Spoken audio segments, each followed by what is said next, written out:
Hello, everyone. This is Ninja DC. Join again for another podcast. Not react this time, but just a discussion of a topic. And join me again is Jen. Hello! I may be first, I may be last. I may be kind of off my game and not thinking about a gold catchphrase, but I am first and always Jenn. Holy crap, I did it. Go me. All right. And next up, Carlos. Hello there, this is the Gunmetal Gator here, just telling you all. I just saw the most upsetting tweet possible today, and it's possibly gotten me off of the website. Yeah, I think we now know where one bridge has officially been burned. Wait, what? One bridge on social media is officially burned today. Well, Twitter or Yeah, Twitter. what? They're censoring people trying to leave the site with their own accounts now. Yeah, I'm not okay with this. No, I think the only thing I've heard recently is they're just going to be, if it's advertisement, if your account is just pure advertisement for a non-Twitter thing like Mastodon or something, they're just not going to allow you to have an account for that. And then the other thing was before they questionably censored some media journalists, but it's still being determined what that is. So like I said, I would say don't believe all the Twitter drama until after the fact, because Twitter drama is Twitter drama. It's not actually what happened. No, I'm talking about from Twitter support. I mean, I got this information from Twitter support saying this. So yeah, I'm not saying this from any other people's reaction. It's just just seeing it from the actual Twitter support that really hurts to see. It's well, it's not safe over here at all. Yeah.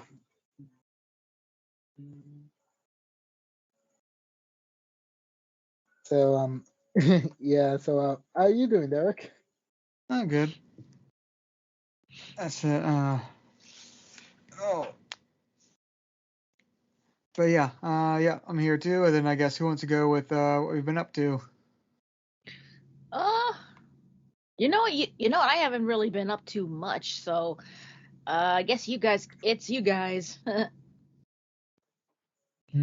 We had a birthday weekend last weekend. So. Oh, yeah, I did. Yeah, I did have a Yeah, it was my birthday last weekend, so yeah, I'm a year older. But had a really fun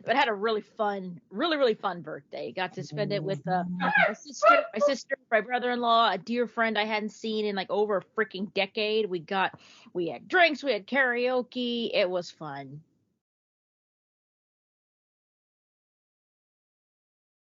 But not too bad of but pretty good way to cap off this next trip around the sun.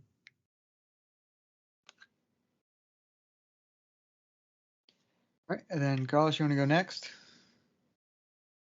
Sure. Okay. So right now, I guess in terms of news, let's see, Digimon had recently got its first Mega Evolution done at last. In episode 57. That's actually quite far along before getting into a Mega for the newer season, isn't it? Or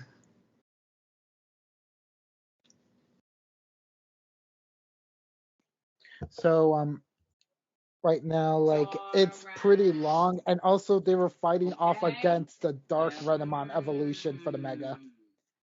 Yeah. You guys remember Sakuyamon? Never heard of it. I mean, Google because I guarantee I recognize it. Renamon, the Fox Digimon? The yellow one? I didn't even know there was a Fox Digimon. Oh my god, don't shield your eyes, Jen. Shield your eyes. You know Renamon. Yeah, you'll recognize Renamon. It's just you don't necessarily recognize her as a fox. I honestly didn't know she was a fox for ages, and it's oh, I feel so stupid for not recognizing that. Oh. She's the yellow Digimon. Huh. Let's see. It's like Let's see if you remember or know, or this is just completely new news for you. It probably is, because I lost touch with Digimon a long time ago. I gotcha. Yeah, it's like a pretty intense, like the episode itself, despite Digimon being like a slice of life series. Oops, and also my mistake, not 57, it's episode 56. That's currently out. That has the thing happening. Mm-hmm.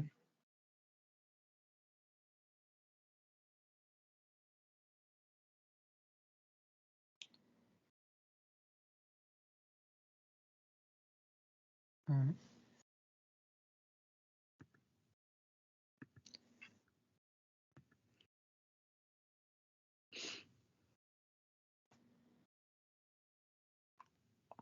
Oh, I know one thing I've been doing.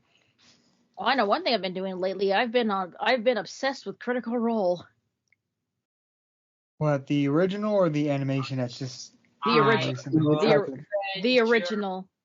The original. I've said I'm not going to watch Legend of Vox Machina until I watch like every single episode of Critical Role. That might take a while though. Are you? I'm still on. I'm still on episode campaign 1. I'm on episode 70. What episode am I on? I forgot. 57 of campaign 1.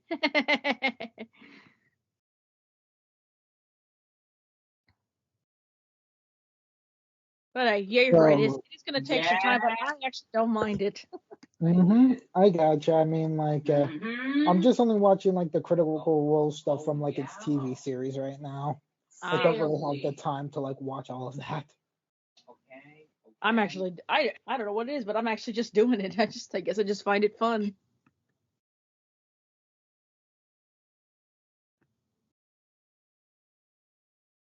So yeah, I guess aside from that, wait.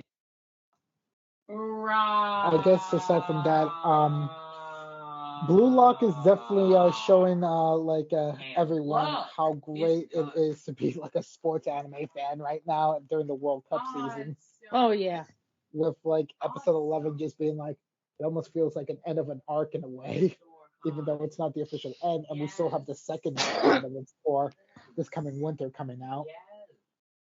All in all, like the main character Isaki is proving himself like, okay, you're a character I actually want to follow, and you're actually interesting for a main character.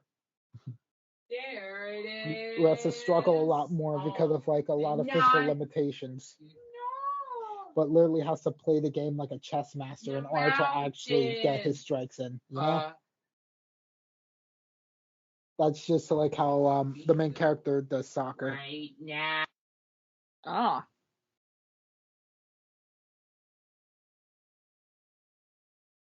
So yeah, that's really the thing right now with Blue Lock. That's like super cool about it. Seeing soccer being played as if like a chess match, knowing where everyone is going to be, and if you know your teammates' capabilities, be able to estimate where they would be placed in a few seconds later before anyone else knows. Like pretty intense for the game.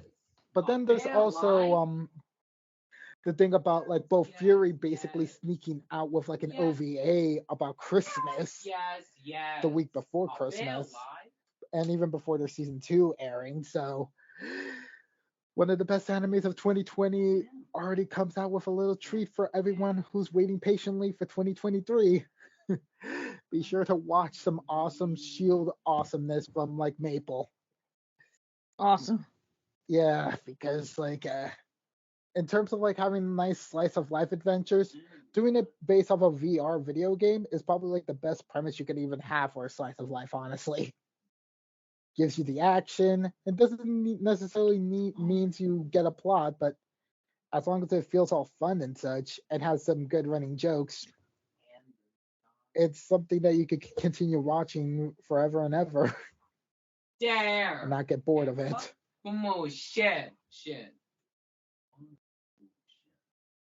So yeah, that's really the thing.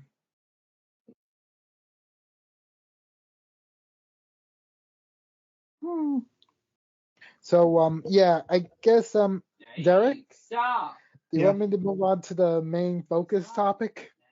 Like I said, I'll save that for the last news thing. Okay, I got you. Then I guess the other last thing I could say about for right now is like Sonic Prime has like officially come out, and to a glorious applause of many saying this was actually good. This was actually good. This is like the most Sonic has ever felt like in a TV show in a long time. Like for me, I just think of it as like, well, I never thought we would see Sad AM being brought back to life, but here we are now. Took you over 30 years, but we finally got to this point.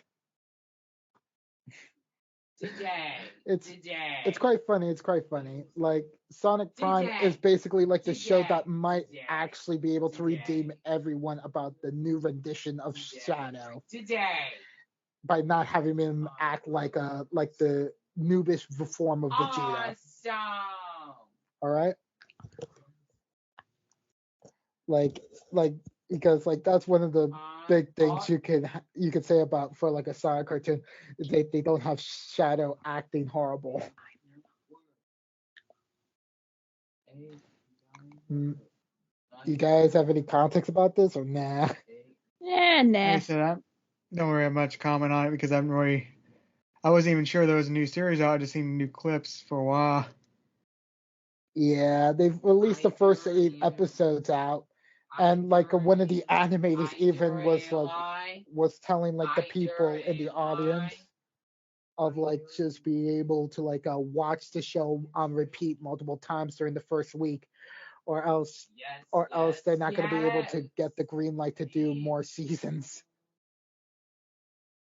Like legitimately, like they already have like 24 episodes lined up, and the studio Wallbrain literally wants to make more of this because how much fun they already have with the idea for Sonic Prime, which is definitely a lot more different than a lot of Sonic properties, honestly, and would fit more for a comic book. But that's really the thing with Sonic Prime.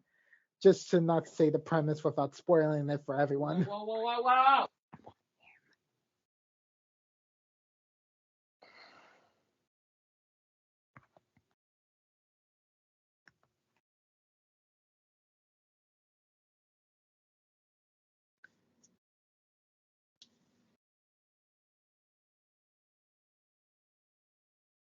Mm-hmm.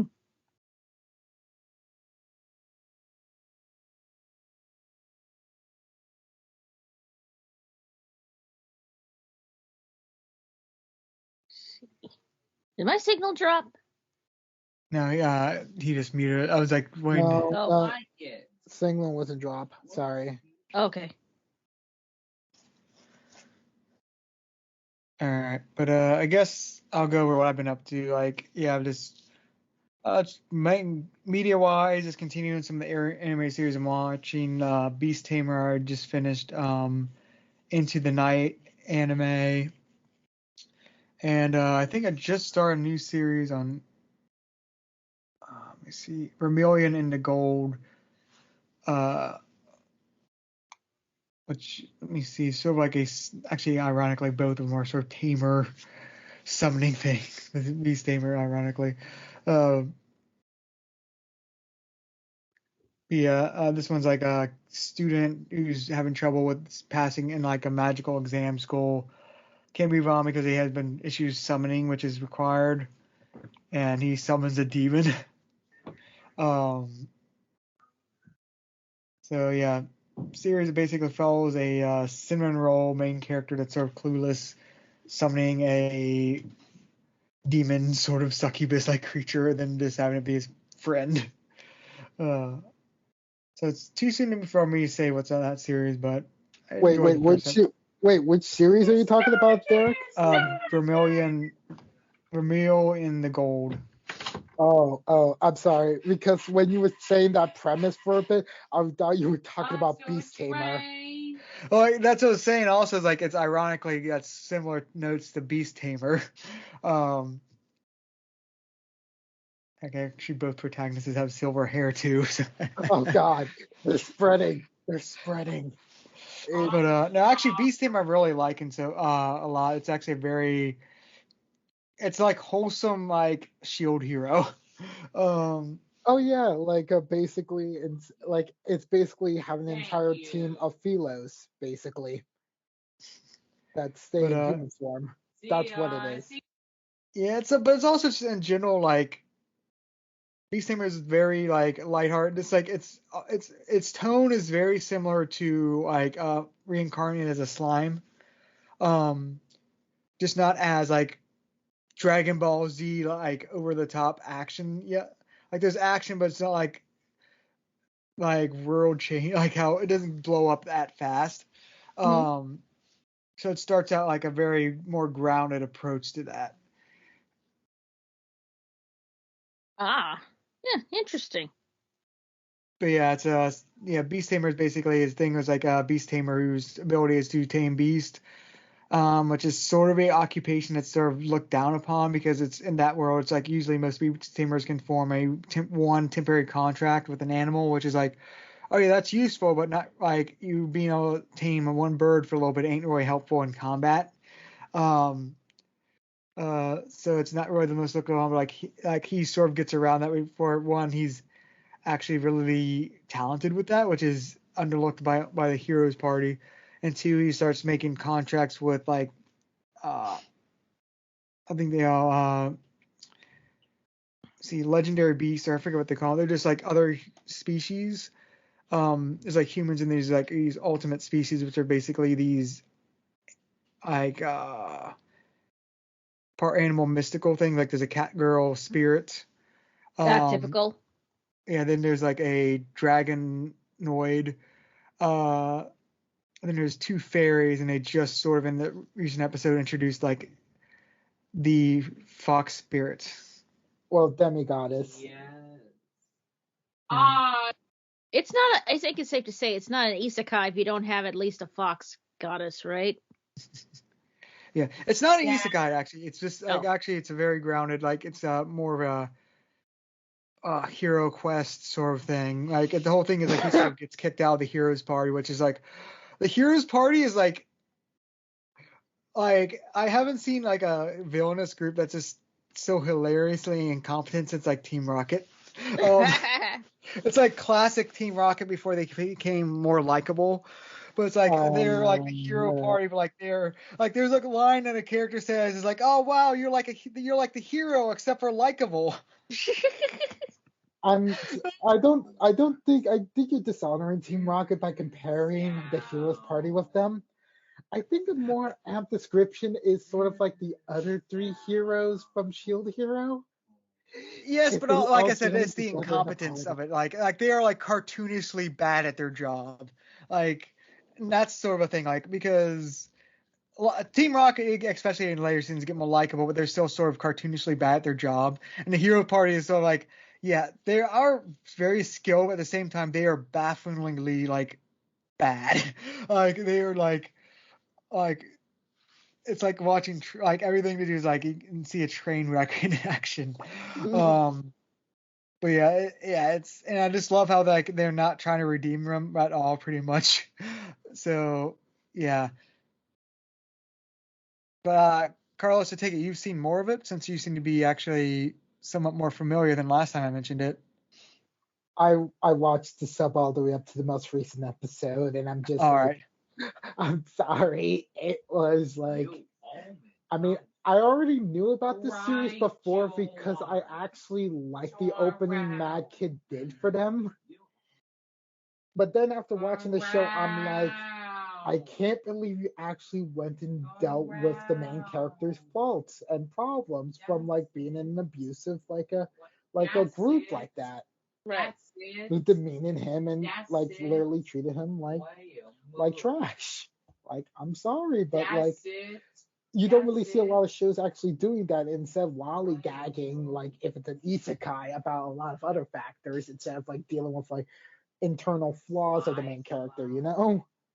Like, I don't know, it's like something I feel like the animes haven't really tackled head on like this immediately, and instead giving it like a season or two to literally deal with these topics, you know? Thank you.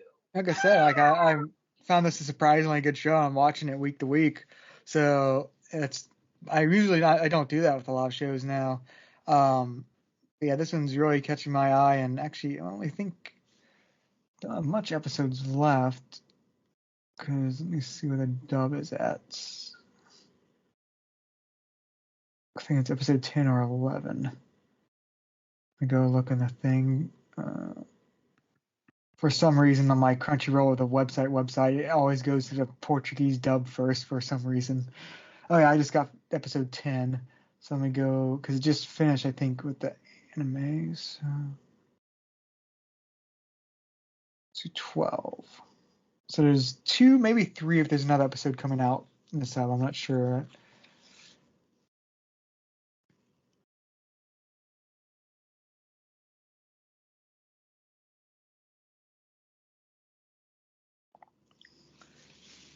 But yeah, I'm glad. Yeah, I'm glad you actually checked it out too, Carlos, and found it a surprisingly good series too. How bad? It really is a great one. It really is a great one, honestly. Yeah, it's a series like I said. I think of the other slime series I described as sort of like chicken noodle soup for the soul. The raising, the one where it's like you're raising slimes, blessed by the gods or something like that.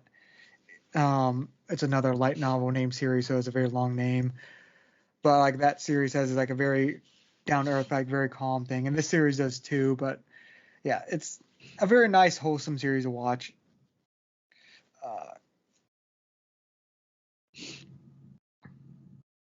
Right. But I mean, Carlos just left for a second, but I might as well finish what I've been up to. Besides that, like I just did my own birthday stuff like this Friday, which I just basically went with my mother to Kings Island's Winterfest just to sort of show her around and just sort of eat. They didn't really do much there. I've been going there just because it's something I've had to be able to do. So Yeah. I just want to get at least one group trip with the family there before this winter freeze really hits this week and then no doubt. Because yeah, it was just in like the 30s or something there with wind, and yeah, it was very brutal. So it's like, yeah, when it gets into when it's like this coming week where it gets into the that's what I'm looking for, felt wind temperature, or let me see, the what wind temperature feels like it's supposed to get like in the 5 to like 5 degrees or something like that. I'm gonna have to figure out how well the buses work this winter with the snow, because I've never had to deal with that before, and I do it with my new job. Oh wow. So I'm actually going to ask my coworkers. So yeah, how reliable are the buses in when winter hits? Wow. Yeah, that's one thing about January not looking for. It seems like the real true winter doesn't hit in this part of the country till January. I wouldn't even say January. It's like the second half of January and like the first half of like February. It's like that month area that's really bad in the Cincinnati area. Right. Yeah, it's interesting. Like we'll get like a little taste of it, but like I feel you that it doesn't hit until like that time you said. Yeah, like that's what's been like, because we'll usually get cold in January, but like we rarely get like any serious precipitation. Then like yeah, February, like early February, like that sort of times are like yeah, it gets bad and ice stormy. That's just like yeah, it's like yeah, it makes Florida hurricanes look more intolerable. And dear gosh, I know we're complaining, but Carlos lives in New York City, where they'll get just like a regular snowstorm will give a foot of snow and they'll just deal with it. But yeah, besides that, yeah, I just had family fun, and then actually tonight I just had Christmas party 1. So yeah, I handed out a lot of my immediate family Christmas gifts today. Nice. I haven't had any Christmas parties yet. I haven't had any real holiday quote gathering things, but not until I see my family on family on Christmas. That's about it. Yeah, ours is a big one. The big one is Christmas Eve, which actually it works out well for us because Christmas Eve is on Saturday and Christmas is on Sunday, and yeah, can be this time. And then I'm off next Monday. Just knock on wood, I don't catch COVID during before that or at the thing. Because my family, our big family Christmas Eve thing has 30 plus people. Wow. And I take it not a lot of them are vaccinated or so. Some are, some aren't, but it's still when you have that many people in a tight space indoor. That's true. It's a hard thing to get used to again. Yeah, very true. True. I'm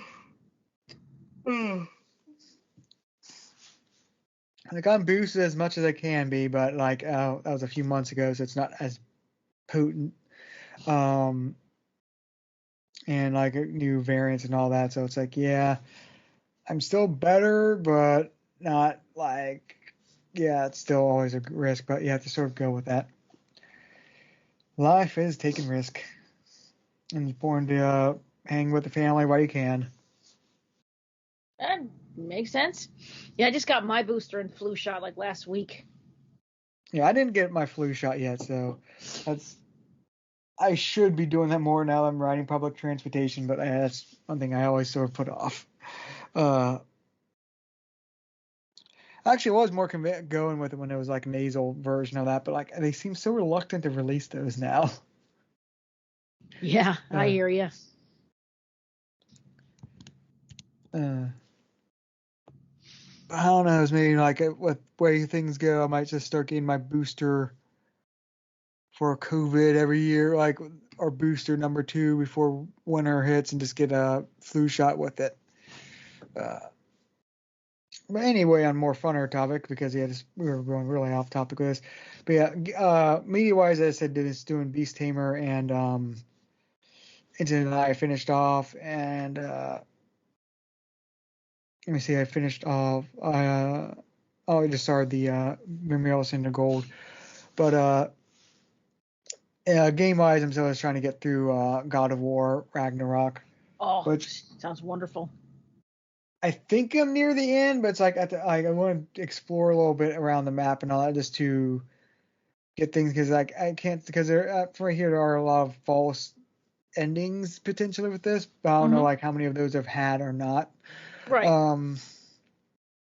But yeah, so I'm trying to do a few little things I potentially at the end, near the end. Yeah. I'll actually probably Google that before I continue again, just to see okay, is this really near the end, or do I have another 10 hours after this point? Right. Yeah, it is a surprisingly good game, and that's just surprising because the last one was good. But the way this game sort of, because it keeps the same never no cutting with you've seen that, Jen, where it's one camera angle throughout the whole game, without, it's all from the camera's perspective, it never cuts or anything like that, except for when you die. Right.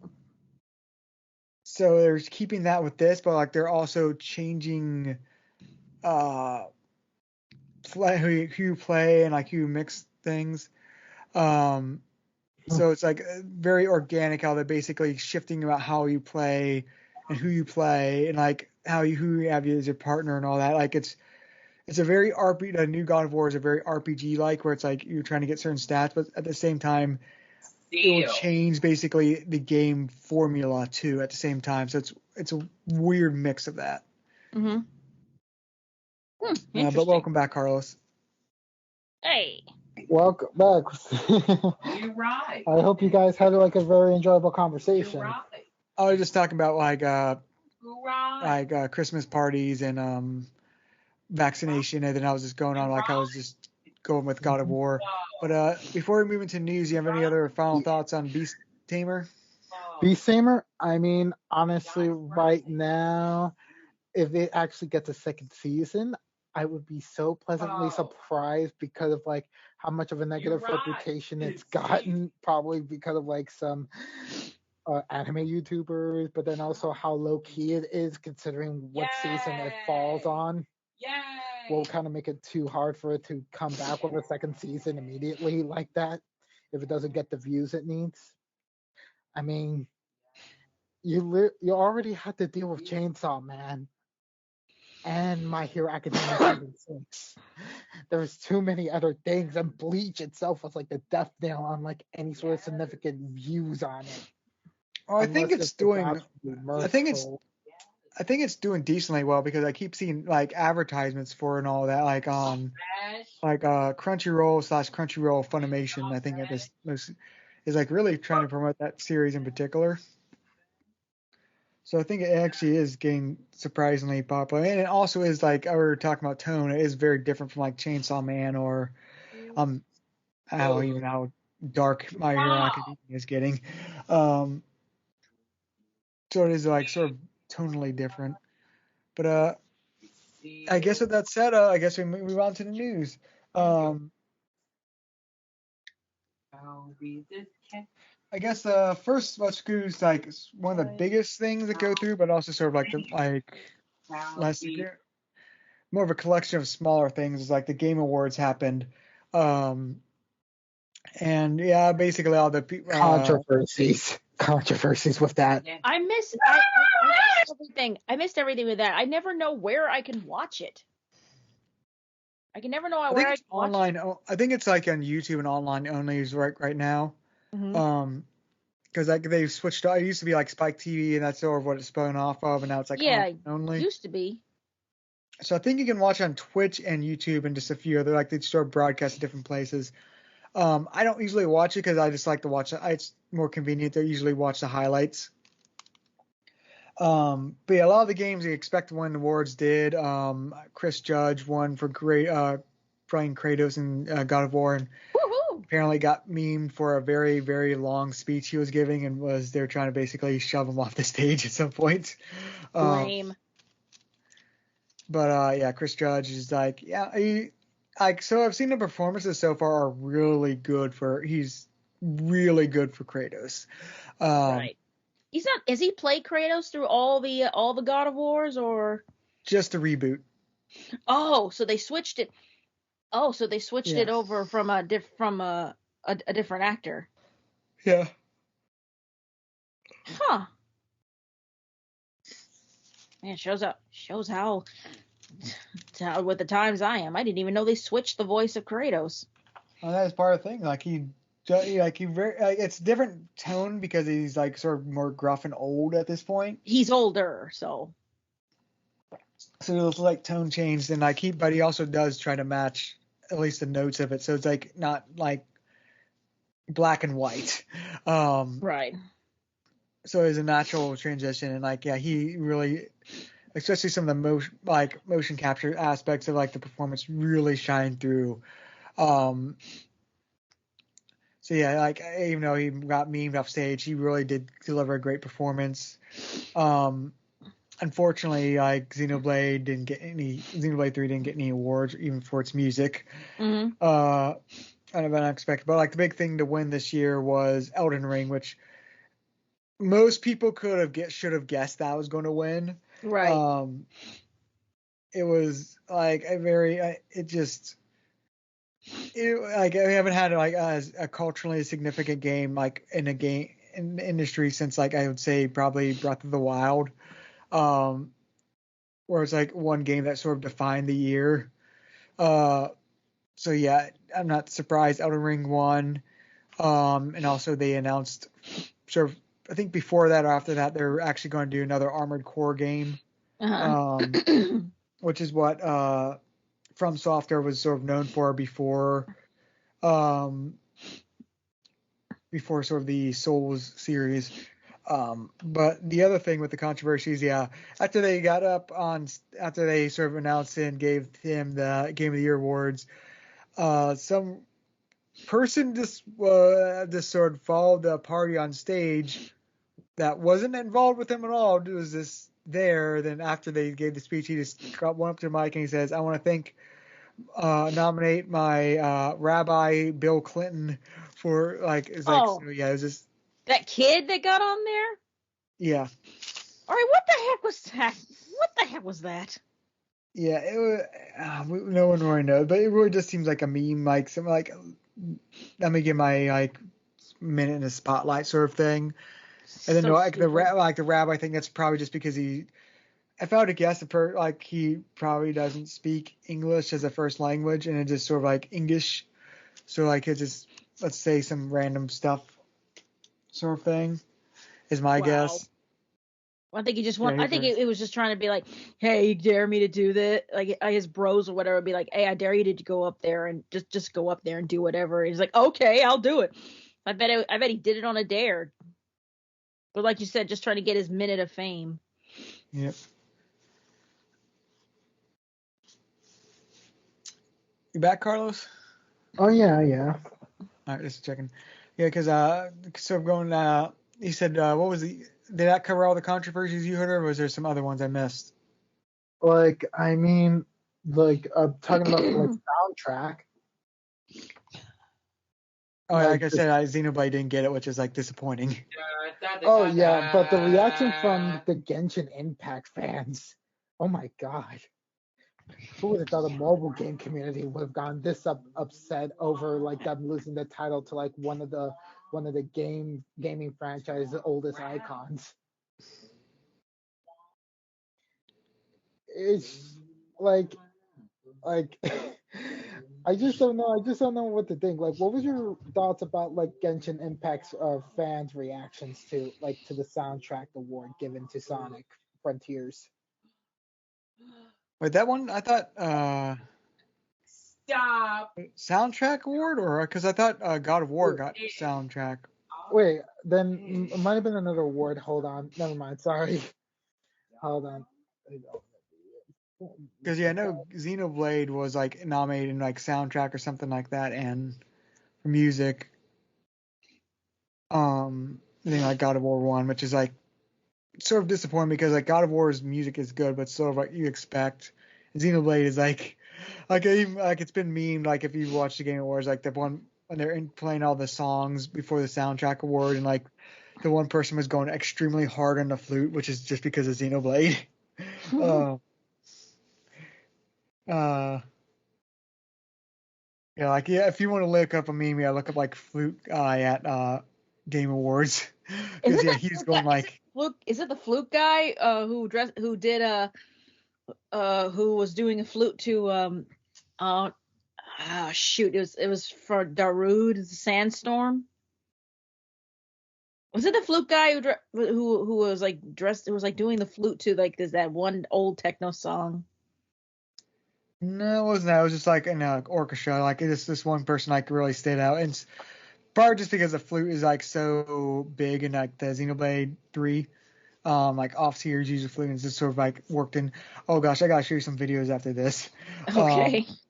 Just like someone did like some sort of meme video. I'll share this afterwards. Oh but my yeah, god, that's hilarious. Jesus.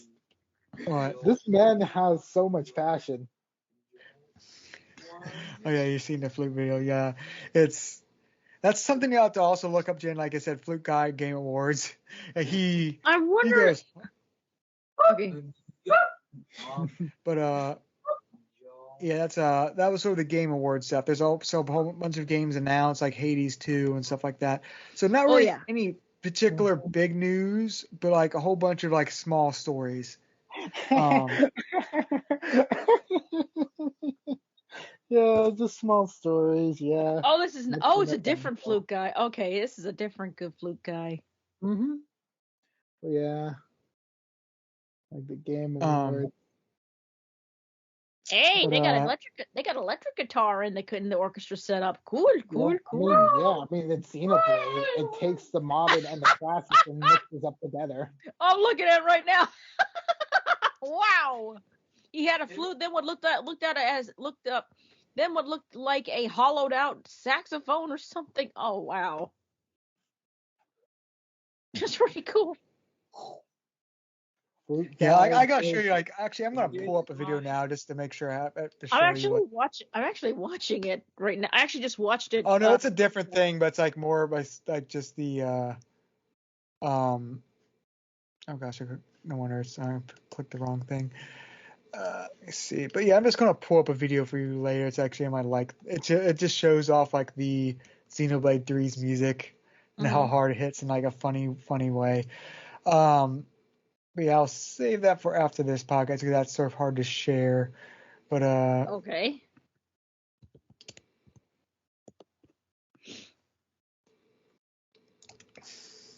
There we are.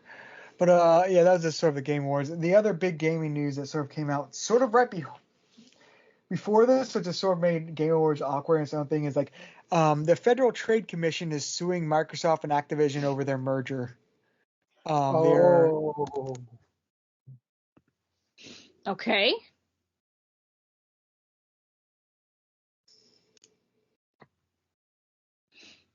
Okay, that's interesting. Yeah, I think I'm pretty sure we talked about like the merger attempt and all that. And like it was rumored that it might be blocked. Now it's been the FTC has sued to block it. Which doesn't mean it's necessarily not going to go through, but it just means it's going to be a lot more complicated. And for Microsoft, and it also like just straight up might alter the deal because essentially the contract has like where Activision can sort of after a certain amount of time, which I think is like around mid next year, if like the deal doesn't go through for any reason, they have the option to cancel it, and they also take like $3 billion that Microsoft has to pay them. So that doesn't mean the deal is dead in that time, but like it means Activision has the option to leave the deal and might basically walk away with $3 billion. Holy shit.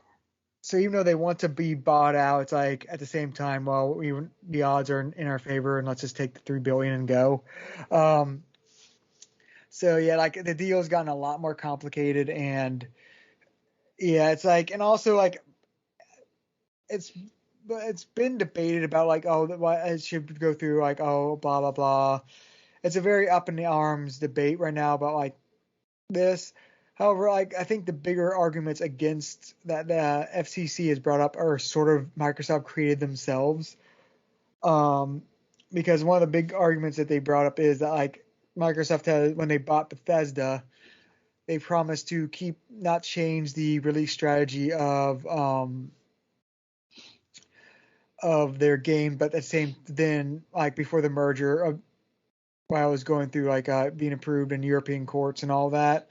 Then after the merger, that's where they Starfield and Redfall and several other like Bethesda games are now not coming to PlayStation. So it's essentially they're like, well, Microsoft promised to not do that before, and now they're did it anyway, so they might do the same with Call of Duty. And actually, that's what most of this debate is over is Call of Duty. Which we don't know the specifics because it's censored, but like it makes even more money than we thought for Sony and other people.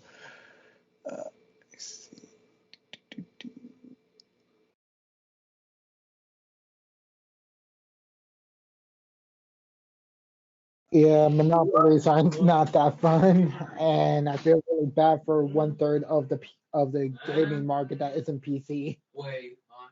Ah. But yeah, like that's sort of like the awkward thing with that is like that sort of happened right before the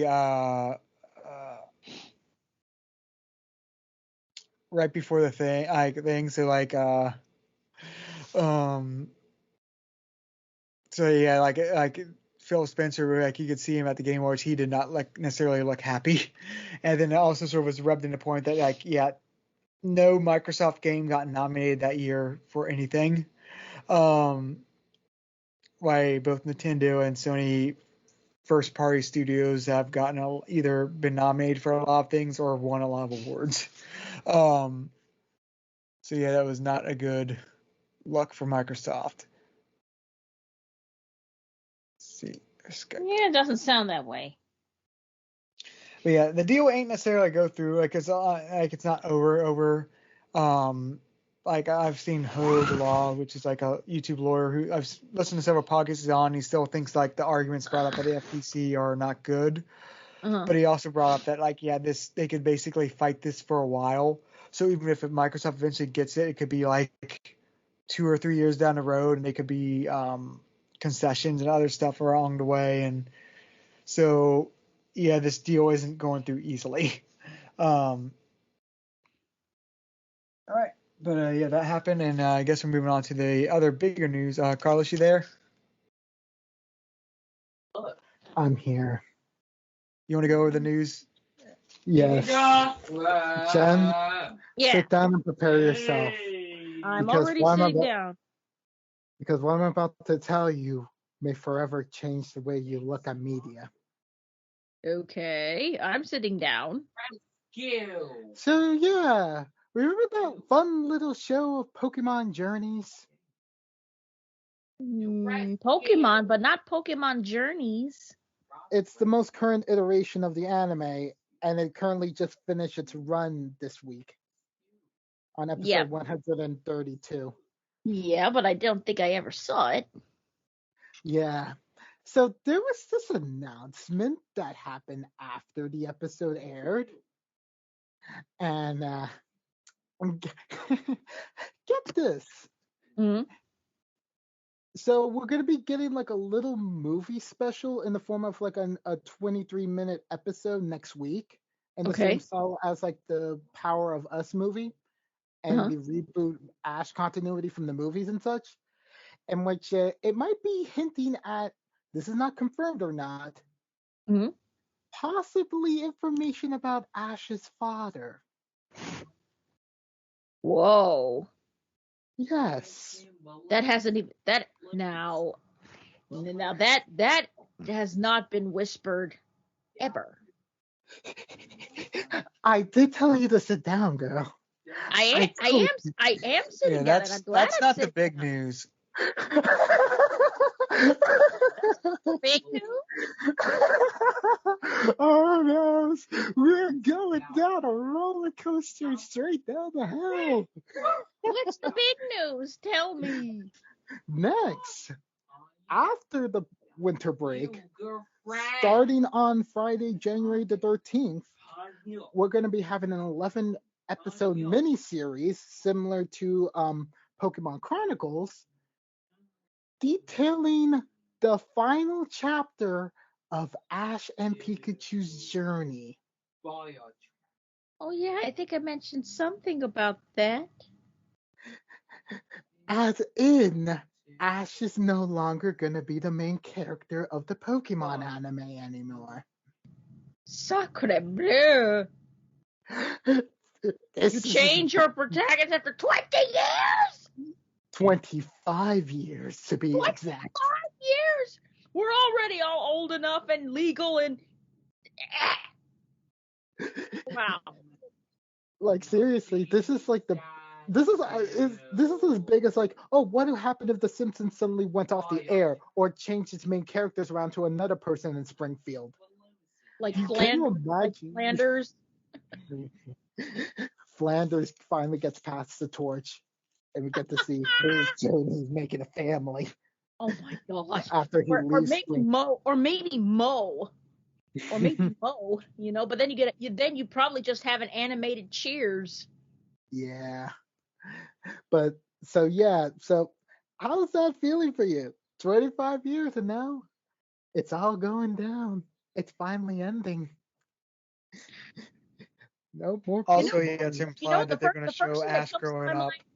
The first thing that comes to my mind is that how long Ash can finally grow up. Well, as Derek said, like they're going to be showing possible hints of like him growing up, and also this final epilogue will feature everyone, like every single Pokemon that Ash has had, like in the poster, for it, like all the Pokemon he's owned, and it's going to feature the return of Brock and Misty as his final traveling companions. Wow. Oh yeah. Oh yeah.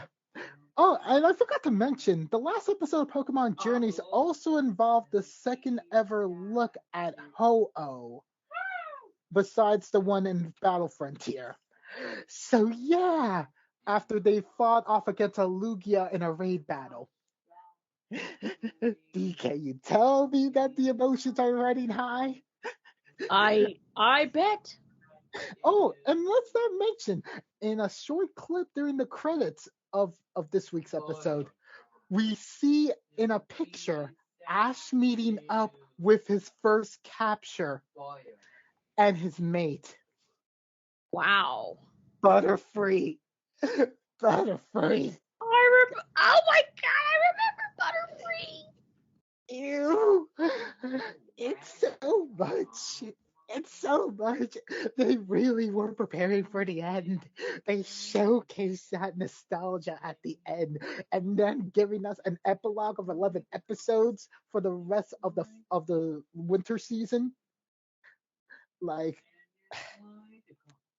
and now here's the biggest piece of news. Ooh, what that? In the spring season,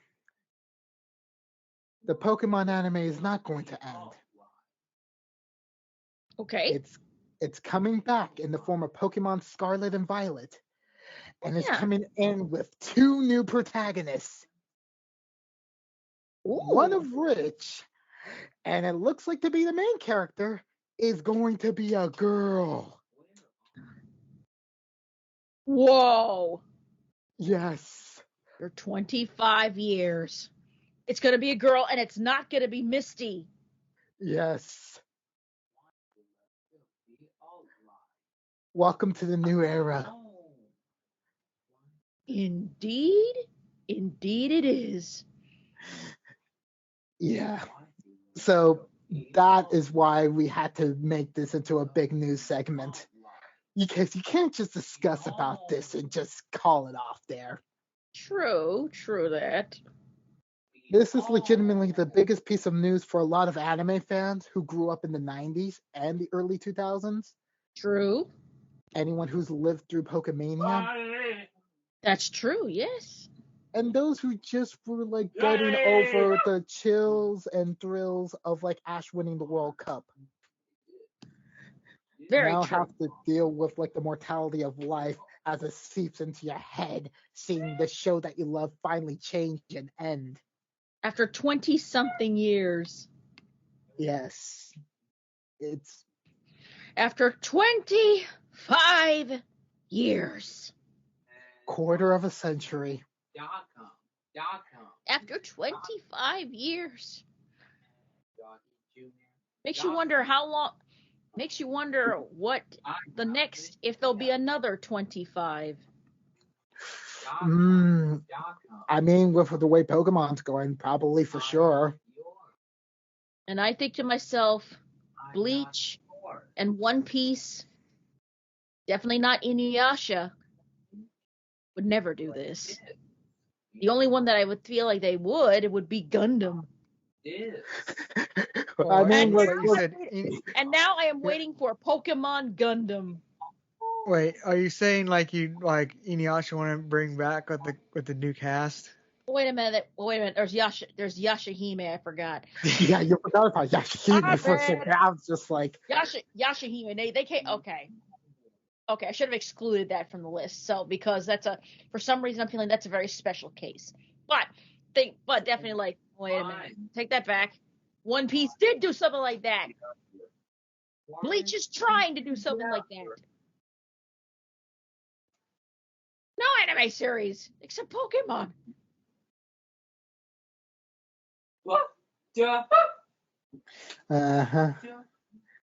So yeah, like, oh yeah, and also this, like, for the new anime, it might even be hinted that we might not even see Pikachu there as a part of the main character.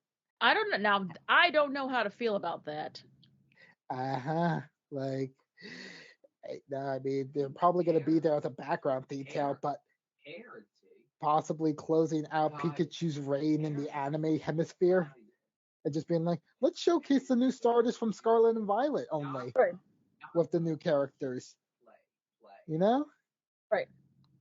Oh yeah, and there's also a really big discourse over on like the female character because she has a hairpin that looks like the same logo from Ash's original hat. So Wow. people are theorizing it's a time skip, and that's literally Ash's daughter. That So could, that could work. yeah, so now everyone's asking who's the mom, and that's why everyone is like arguing and debating and fighting with pitchforks over this one fact. Oh, brilliant. Oh, especially considering the fact that, like, in one of the preview pictures for like the epilogue series, we see Ash being carried up by a Latias. A What, Latias. Ash being carried up by then? By a Latias.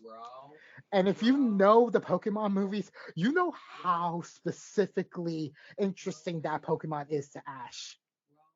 Huh. If you don't remember movie 5.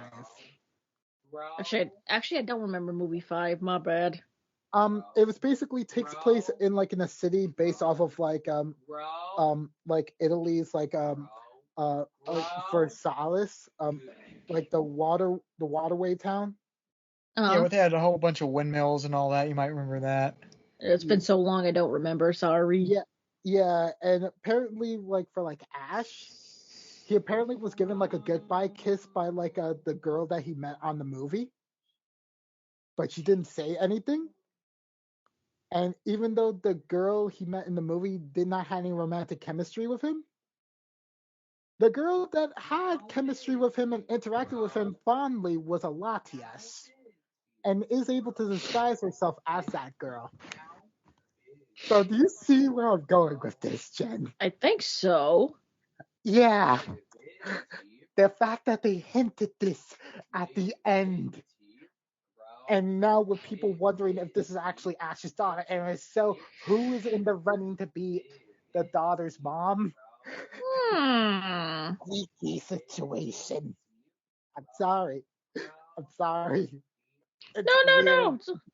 It's a weird thing, but Latias is very cute, very, very appreciative. And if like Bayleaf actually saw her, she would probably try to kill her because of how Oh, close dear. she gets. Yeah, Yeah, that's how like close. I don't see that happening though. I know. Nintendo's It's just an extreme theory, like the bottom run 0.1% chance, only because of Pokemon lore. yeah, yeah. Nintendo's gotten more bold. We can just look at like certain protagonists' relationships and Xenoblade. But Uh-huh. but I Yeah. don't see like this is one of those things that's like a lore detail that not. But yeah, I do see like whoever if this is Ash's daughter, it's going to be like that's going to create a lot of flame war. Like Yeah. Like we're talking about Gen 4 with Yeah. Dawn, Gen 6 with Serena, and then Gen 1 with Misty. Everyone will fight tooth and nail for the original Misty ship. Oh, pretty. Oh, yeah. No doubt. I can see it all now. But like it's like do you know who has the biggest party of people supporting them right now? Who? Serena, actually. Really? Oh, that's super easy to explain why. See, Serena in her last appearance in the anime she came from actually kissed Ash in the mouth before she went on her way because she was a childhood romance for him. And now he has become a man. Yes. And he's become a man. Yeah. So this is why there's a lot of people supporting Serena right now.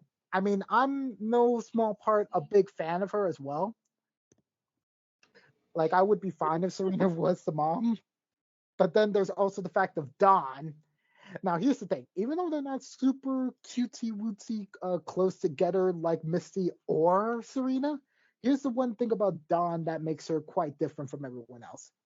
In terms of compatibility, she and Ash are very interested into what the other person was doing and fully supporting them like in their goals, whether it was Dawn with her contest or Ash during his battles. Like being like their full-on cheer squads at like at any given moment. and just feel like they have like the same energy. And also the fact that like Dawn was there like during the World Championship final match with Chloe kind of Uh-huh. gives her a big leg up over Serena and Misty right now because she was there for Ash's game-winning moment. That's something the other girls can't say.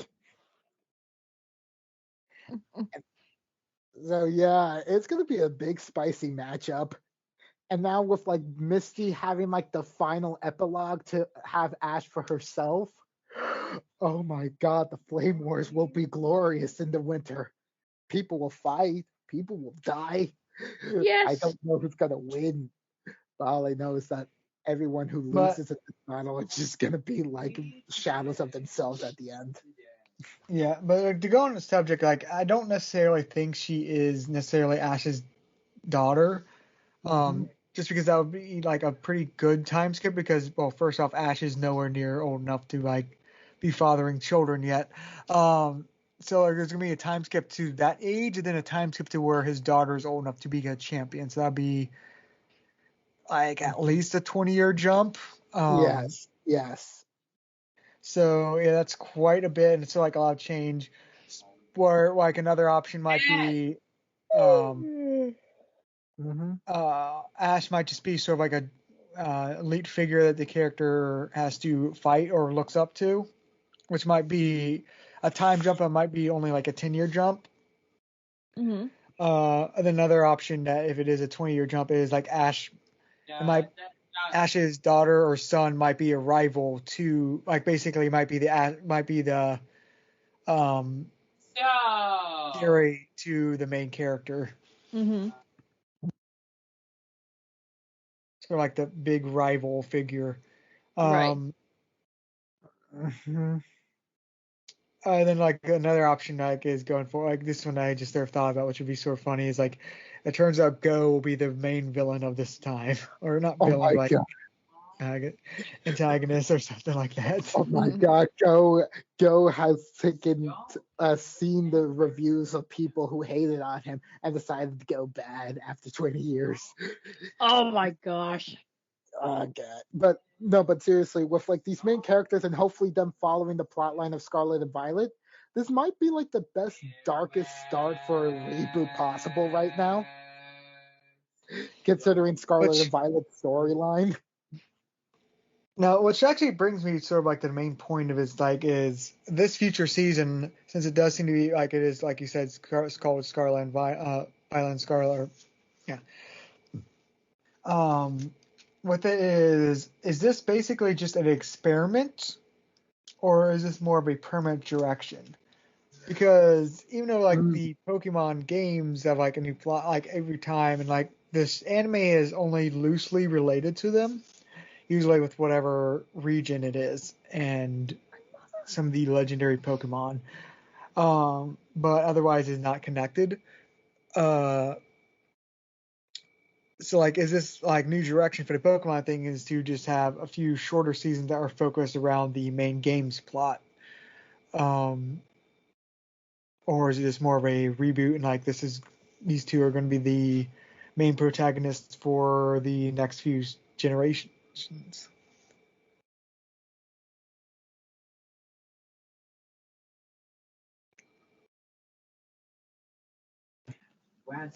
okay.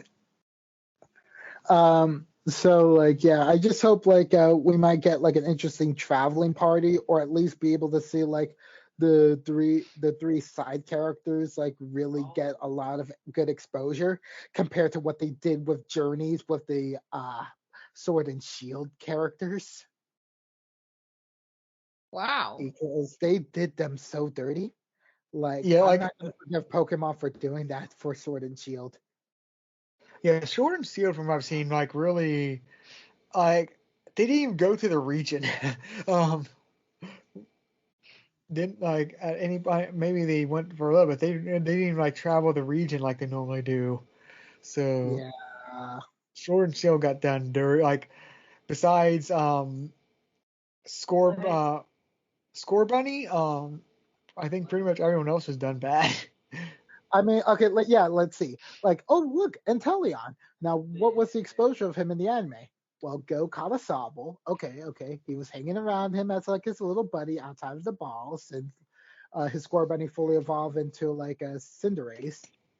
Then he evolved into a Gearzile, and then he was left in a hole for the next 20 episodes. Excuse me, what? I get the middle form is ugly, but did you really have to abandon him for 20 episodes without any sort of like on-screen interaction with him? I'm sorry, but no, you just don't do that. This is not the Pokemon anime I came for. This is one of the reasons why people hate Go. Huh. Because to have Go do something like this, or to let this happen. Yeah, and then Grookey is the worst part. And it's not even the fact that he doesn't evolve. Grookey had all the most interesting premise in the world, being an X-Team Rocket Pokemon. And do you know what they do with him? What do they do with him? They made him more annoying than Oshawott. How is that possible? I am sorry. I'm sorry to say this, but they ruined Grookey in my eyes, and I now have to say sorry to Oshawott, saying, you're not the most annoying starter anymore. Wow. Grookey has taken that spot. Wow. It's legitimately like, it's just an annoying little child that is just messing around and then like doesn't keep to his ball a lot, which is usually a lot of things with like a lot of fan favorites. But Grookey himself doesn't really have an interesting personality. Doesn't really seem to go for anything. Maybe interact a bit with like its second evolution.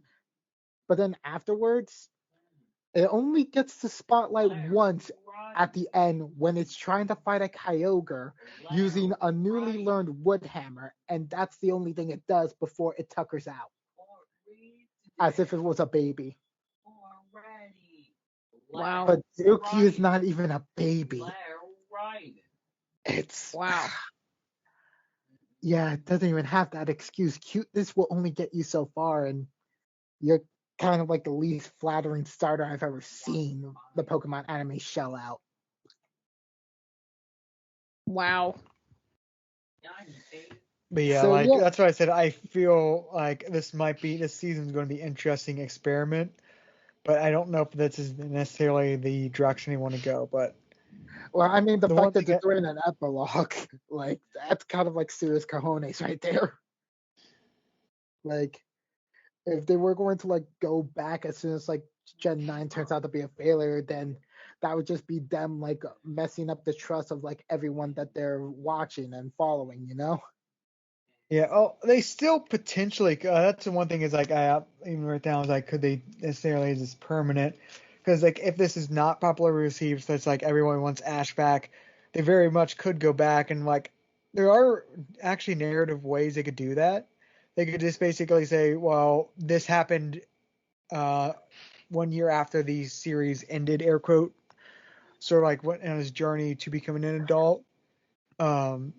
Because hell, look how much freaking happened like within like just like what 1 or 2 year time span in the technical canon of Pokemon for Ash. Yeah. Yeah, you had like 25 years of seasons out of like a year and a half of end time things, something like that. So yeah, they can potentially if they want to just go back and say, oh, this happened or something like that. 100.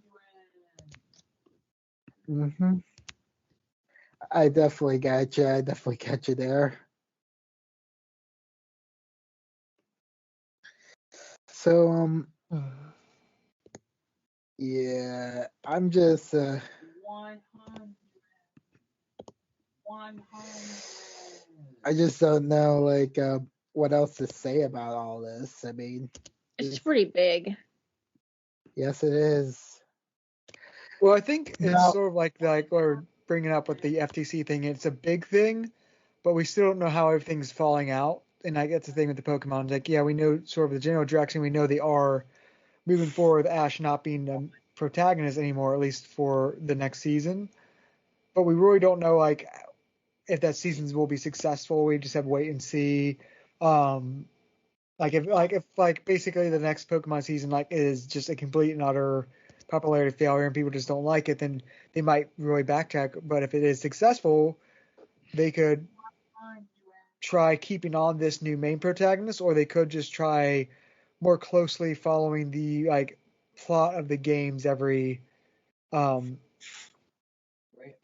season, because they are very like I said, they loosely follow things in the past, but it's very broad. Usually, like I said, you keeping the region, some of the key gym leaders and all that. But it's more it reminds me of how Cyberpunk Edge Runners was it's set in the Cyberpunk universe and has sort of the same setting and characters, but it's not. It's adjacent to the main video game story.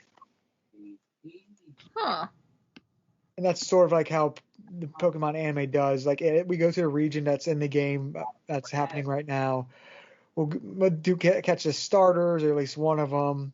We'll go through gym leaders, and we might have one of the in the background big plots happening. Mm-hmm. I think Sun and Moon actually did have some of the non-Pokemon beast things. I forget what they're called. The Paradox. Yeah, the Paradox. It did have that actually come up in the story, just different direction how it came about. So yeah, it does cover the game plot, but not very closely. So it'll be interesting if this one more closely follows the game plot, which is ironic because this game sort of did not come out in the best state. After a bit of patches and a bit of fixes and hopefully a DLC for in a year and a half's time. I think Scarlet and Violet will be fondly remembered as probably the Skyrim of Pokemon. Yeah, wow. That's to be frank, I do plan on getting the new Pokemon game. I'm just sort of waiting for when it's a sale going on at the time. I wish I would be able to play the new Pokemon game. Seriously, I don't have a Switch, and now I can't even play the Pokemon game with the objectively best Pokemon of all time. Seriously, Raycoco is just too good.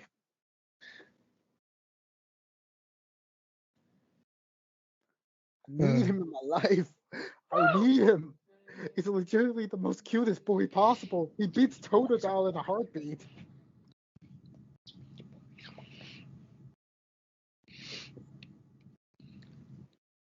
But yeah, even despite its problems, I really am looking forward to actually playing the new game, because it seems like they generally are changing the formula from a regular Pokemon game, much more than they did with Sword and Shield. Wow. It's just extremely buggy right now, which, like I said, some people were joking, yeah, back in the day we had that one Pokemon barcode you could fight. Oh yeah, Missy now. And now this game is just literally hey Missy now, do you know what happens when you alter the space-time continuum? This game. Pretty much. Pretty much. Oh my god. Oh my god. It's so true. It's so funny. But yeah, like I said, it's buggy, but from what I understand, the gameplay is actually supposed to be really good, and it just does seem to be more different than what Sword and Shield was, which seemed to be mostly the same with oh, here's a little open world section, this one area, have fun. So yeah, but yeah, that was the game. Going back to the anime, I guess, before we head off. Yeah, I am actually curious. At the very least, I probably will actually check out the epilogue just to see the end of Ash's journey. Oh my god! I seriously need to know, Jen. Would you actually be willing to watch the Pokemon anime now? Oh. At this point that it's concluding with your old characters all coming back together and such. And or maybe watch the new Pokemon series start out at the least. Maybe. Maybe, who knows? Maybe.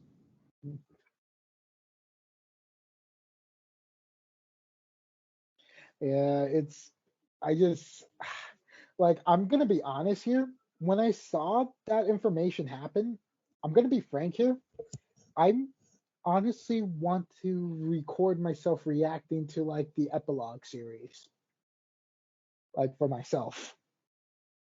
Like, because like this series has been too big for me, and I don't care about the copyright. I will edit the video so much so I could be able to post this, but I need to release all my pent up feelings about this series now.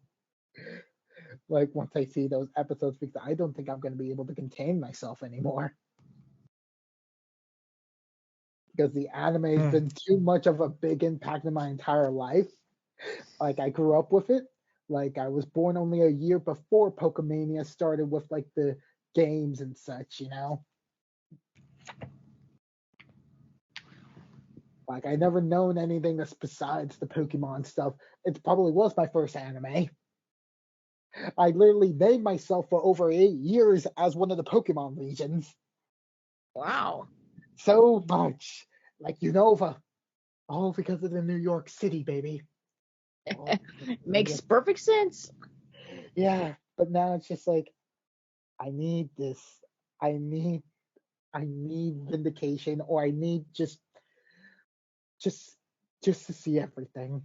Right. And to see whether or not if I'm ready to let it go, or am I just gonna be just here, just stuck with these feelings, not being able to escape it, possibly get worse. It's just that terrifying sense of realization as you grow older, you know. True. When it's the young part of your head thinking like, oh, the young times are over, when the adult times are forever. That is true. You're only young for so little. This is what happens when you start with the conversation of Pokemon's ending. All bets are off. All bets are off. True that. True that. So yeah. So that's just my little TED talk about the Pokemon anime. There you go. Nothing brain searing or brain conditioning happening. Not at all. You can all just have a calm day. we now return to your regularly scheduled insanity. Yes. So yeah. All things, all love. Anything else you want to say, Derek?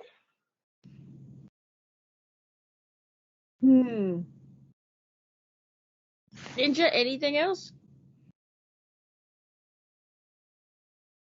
Oh, Ninja! Ninja's gone. We are. Anarchy! Anarchy! Yeah, but at the same time, Ninja, where are you? I'm scared. Ninja's DC. I'm back. I just stepped up for a second.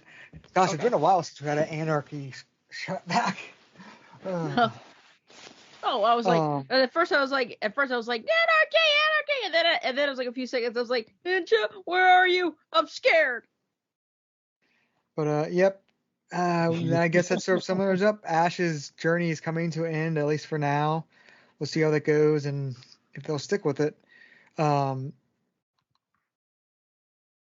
But yeah, I guess see y'all next time. All right. Bye-bye. Bye. Bye-bye.